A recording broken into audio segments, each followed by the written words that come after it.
Siya sa akin, sige, anong condition ko daw kapag ako daw positive, anong condition mo?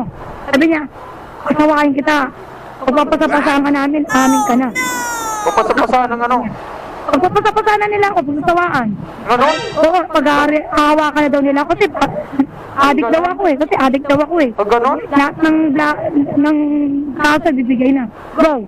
Ikaw. Ganon? Oo, sabi ko ikaw. Eh, alam ko, hindi ako addict. Ganon ang kondisyon mo? Oo, hindi. Kondisyon nila yun. Sila yun. Ganon ang kondisyon? Ba't ganon? Tapos sabi ko, kapag ikaw positive ka sa anong kondisyon? Sabi niya, ikaw masunod, anong gusto mo? Sige.